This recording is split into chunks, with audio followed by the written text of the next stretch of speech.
Long distance transport.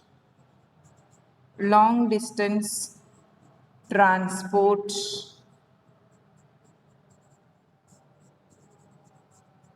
long distance transport of what?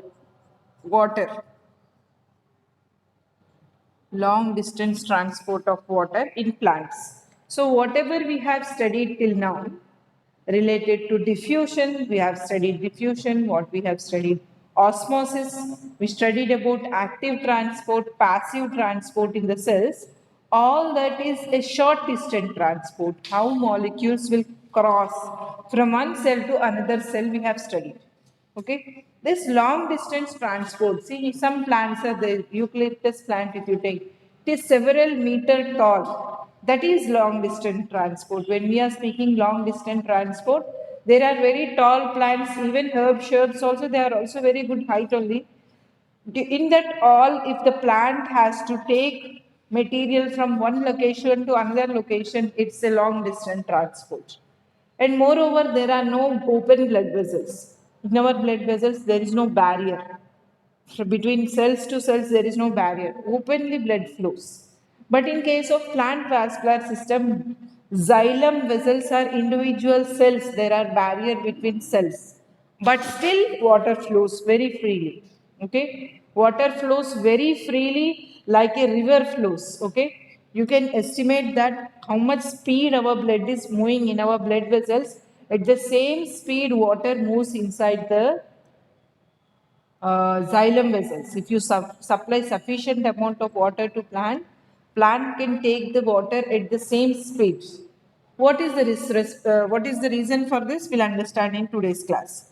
First of all, transport in phloem tissue is bulk transport. Okay, bulk transport means a lot of molecules, mass of whether it is carbohydrates produced or oil, sometimes carbohydrates convert into oil also, so that they are stored in seeds, in roots, etc.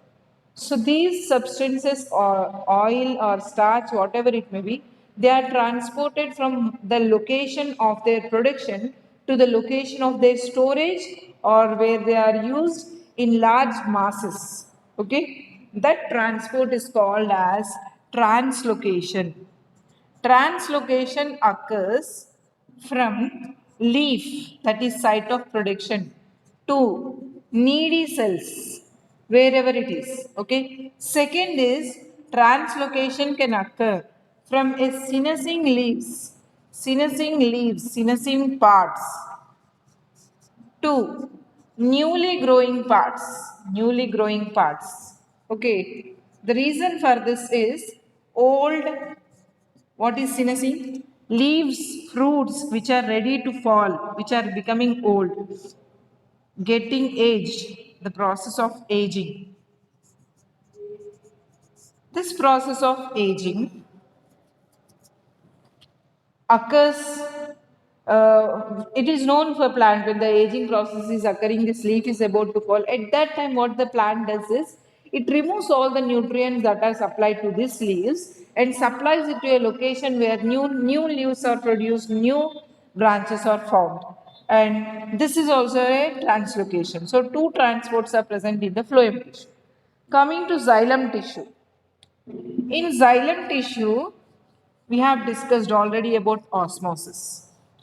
How water enters in osmosis, enters in roots is through process of osmosis. And we have already discussed osmosis is as a result of, is because of water potential. And water potential is the sum of solute potential, solute potential plus pressure potential. Pressure potential.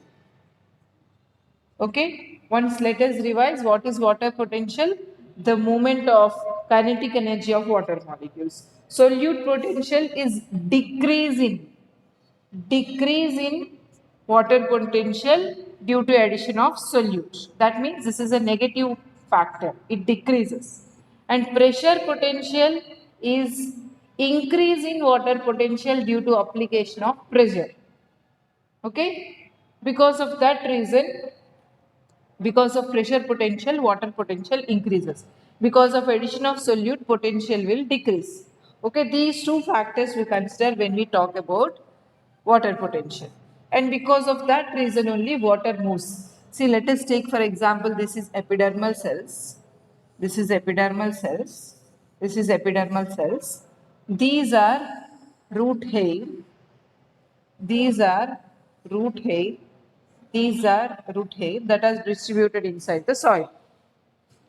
Okay. And these are soil particles.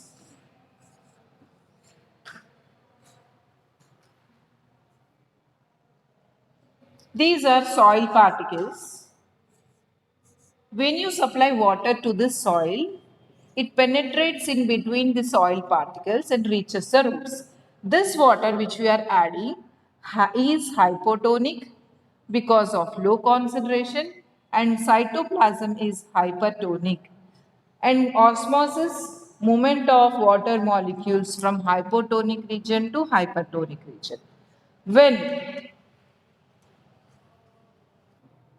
When water enters into the cells, the water is filling in the vacuoles and this water exerts pressure on the walls, and this pressure is called as turgor pressure.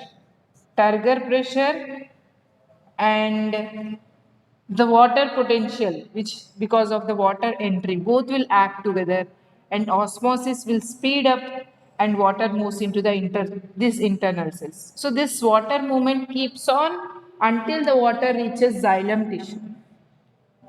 Until the water reaches xylem tissue, and inside the xylem, water moves up. Okay, because of this pressure created by water molecules, a pressure develops in roots which is called as root pressure. Root pressure can be easily studied by taking a potted plant or any plant in the garden. Very simple experiment that can be done at individual level also. A plant is to be taken and one tube should be fixed to this. Okay, and some amount of water is added to this. Let it be M1. After you water this plant, leave it for 4 to 5 hours, the level of water increases to M2. The reason for this increase is root pressure. What is root pressure? Pressure exerted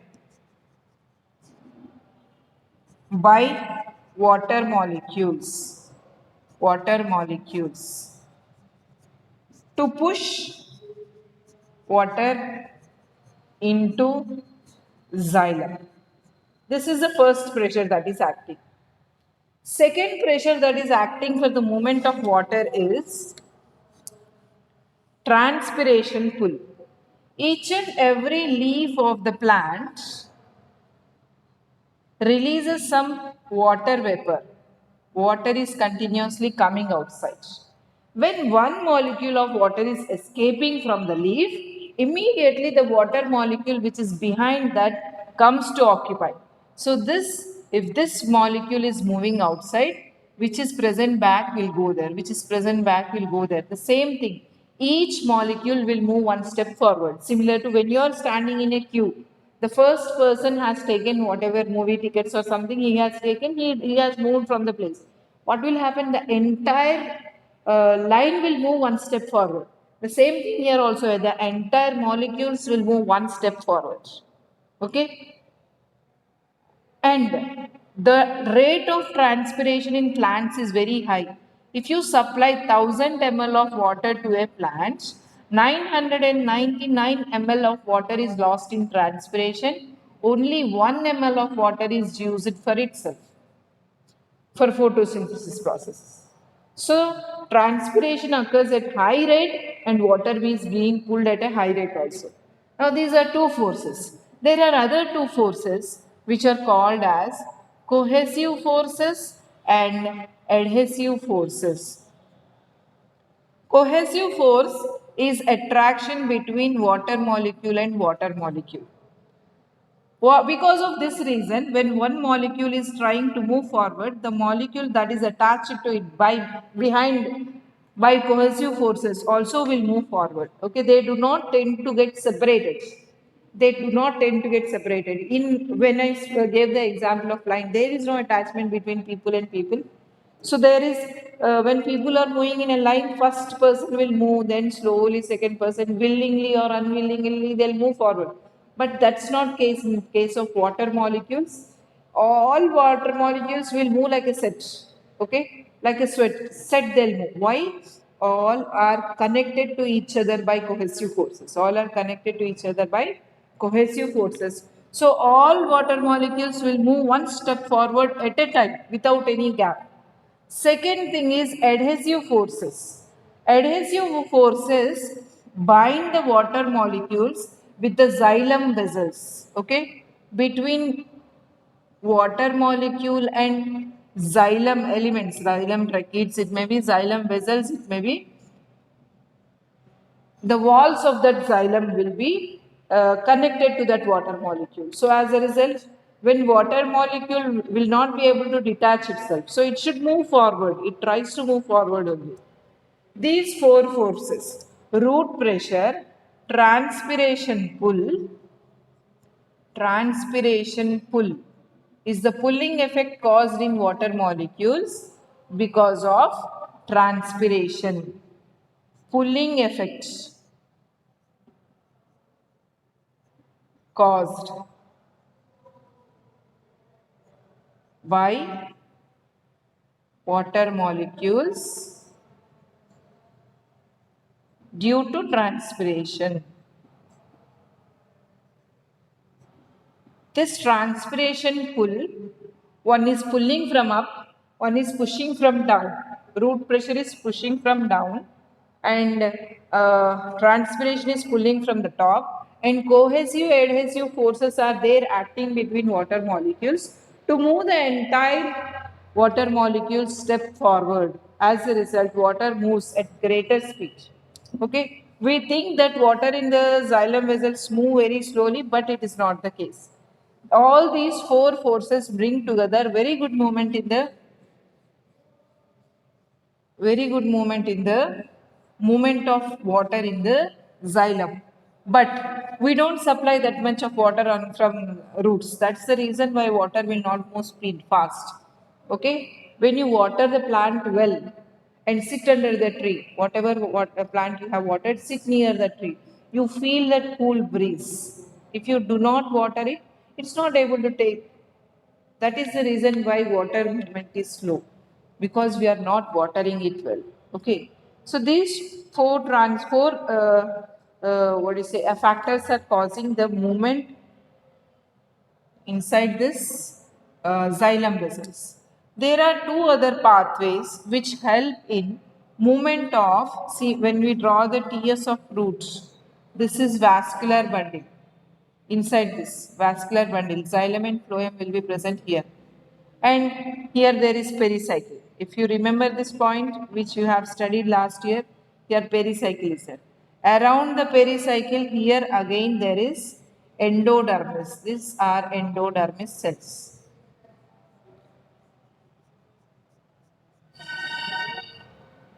And this is dermal tissue.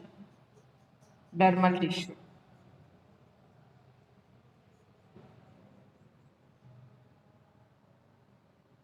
From here to here, movement should occur. And the movement of water molecule from dermal tissue to vascular bundle occurs in two pathways. One is apoplast pathway, and second one is symplast pathway. What is the difference between these two? Apoplast pathway is a pathway. Apoplast pathway is a pathway which occurs in which water moves along the cell walls and in intercellular spaces. intercellular spaces along the cell walls and in intercellular spaces. Symplast is a pathway in which water enters into cytoplasm.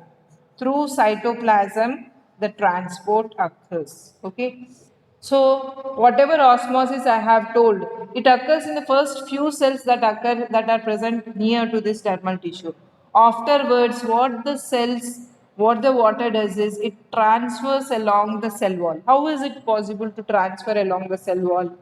Cell wall is porous, flexible layer. Porous means holes are present. Holes are present. So, through pores present inside the cell wall, water moves very easily along these cells. And moreover, these cells of cortex have intercellular spaces. So, easily the transport occurs inside this. That means still here apoplast pathway is easy. But here in this region, endodermis have thick cell wall which is made up of suberin. Okay, on both sides. See, this is the endodermis tissue. This side also suberin wall is there. This side also suberin. This side also suberin. This side also suberin. All suberin walls are present. So for this, transport by apoplast is not possible. So what it will do is, through small pits that are present in cell wall, water enters into the cell. Water enters into the cell from this direction. Water enters into the cell and from cell it is going out. Okay. You know there are certain areas which are called as pits. Pits means where secondary wall is not deposit. Cell wall, secondary cell wall is not deposited. In this pit regions water will pass. So by osmosis through this small pits water will enter inside and leave to other side. This pathway is called as symplast. So water enters into cytoplasm.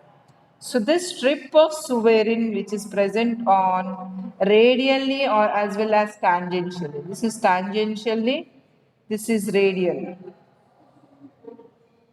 This suberin is called as Casparian strips. Casparian strips. They prevent apoplastic pathway and they support symplastic pathway. Okay. So either by apoplastic pathway or symplastic pathway, water enters from a dermal tissue into the vascular bundle. After it enters into vascular bundle, here because of root pressure, water is being pushed, transpiration pull is pulling the water and cohesive adhesive forces are acting and water is being moved forward. Okay, here one more thing I should say you. Certain plants have fungus called mycorrhiza in association with the roots. Mycorrhiza are fungus which are associated with some plants, symbiotic association. Like you know the symbiotic association with the rhizobium bacteria and leguminous plants. This mycorrhiza is also symbiotically associated with some plants. So this fungi grows very deep into the soil and it enters into the plant body also. Okay, which enters into the plant body also. It collects nutrients from deep into the soil and loads it into the plants. Okay, so mycorrhiza are fungus which help plant in getting water and minerals from deep layers. In return, fungus will get nutrients from plants. So this is a symbiotic association. Mycorrhizae and plant association is a symbiotic association. Usually these symbiotic associations are not inseparable. Sometimes they are inseparable, like in case of pinus plant. The relation between pinus plant and mycorrhiza is inseparable. Pinus plant will not be able to grow if mycorrhiza is not there. This type of association is called as obligate association. One organism cannot live without other organism. Viruses are obligate parasites. If there is no host organism, they will not survive. Outside, they are simply particles. Okay? Virus is a particle in the atmosphere. When it enters into any organism only, it can live. It cannot live outside the body. So it is said to be obligate. That association is compulsory for living. Here also it's like that. Pinus mycorrhiza. Pinus plant cannot live if mycorrhiza is not there. So this association is a symbiotic association. It also contributes for the exchange of material in the minerals from the soil, right? One small thing is there, guttation. Guttation in the leaf grasses. In the leaf grasses, sometimes small drops of water is seen. This is the water that is coming out of leaf. The water that is coming out of leaf is seen as small dew drops, usually early mornings. Okay, this water, this release of water from the tip of the shoot is called as guttation. The release of droplets, water droplets from shoot tip, especially grass plants. Grass plants is called as guttation. Okay, so we have still topic like opening and closing of stomata that we'll discuss tomorrow. Okay, one point here you should remember is always water that is coming into roots maintains soil, plant, atmosphere continuum. Soil, plant, atmosphere continuum. Continuum. I gave you an example of people walking in line previously. There is chance for people walking in line to have some gaps in between. But in case of this water that is taken into xylem, there will not be any space in between. Water is continuous from soil to atmosphere. Soil to atmosphere, water is continuous. So that is why this term soil, plant, atmosphere continuum is used.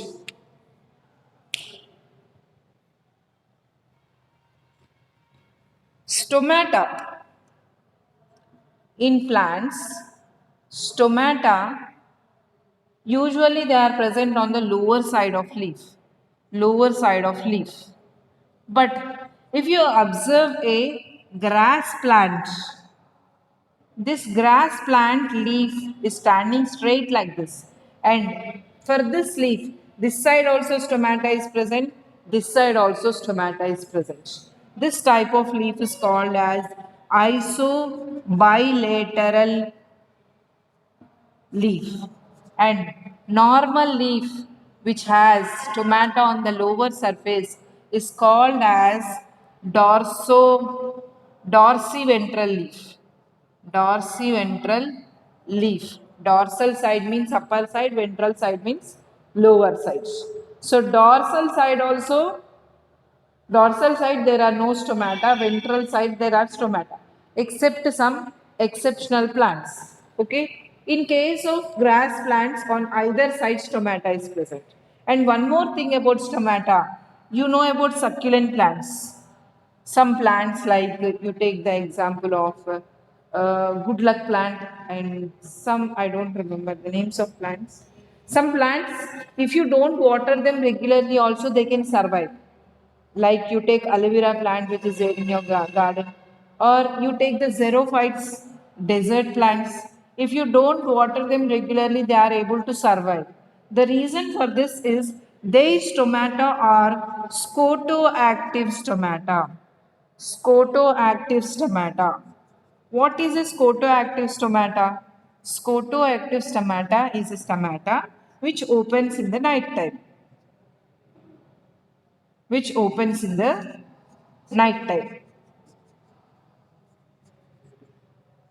Whereas other plants have protoactive stomata. Protoactive stomata are those stomata, protoactive stomata are those stomata which open in the daytime. Open in the daytime.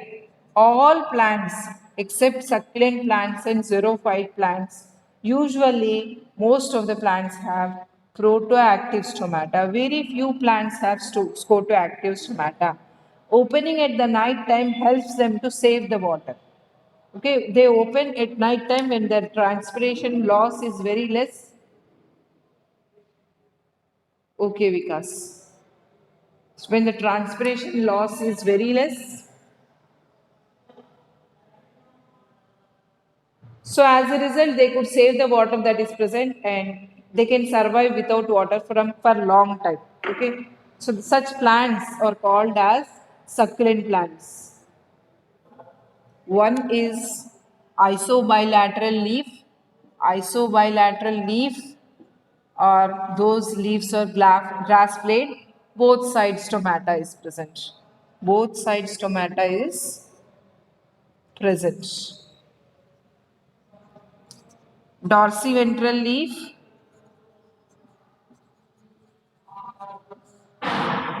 Mostly they have stomata on lower surface. Protoactive stomata,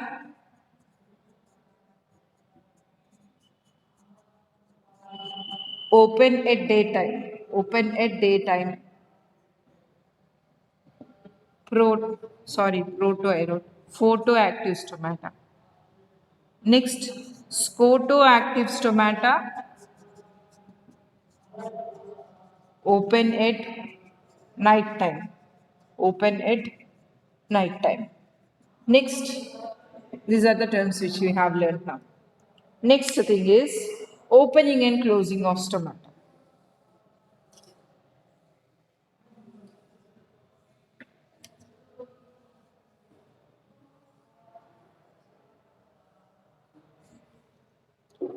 Okay.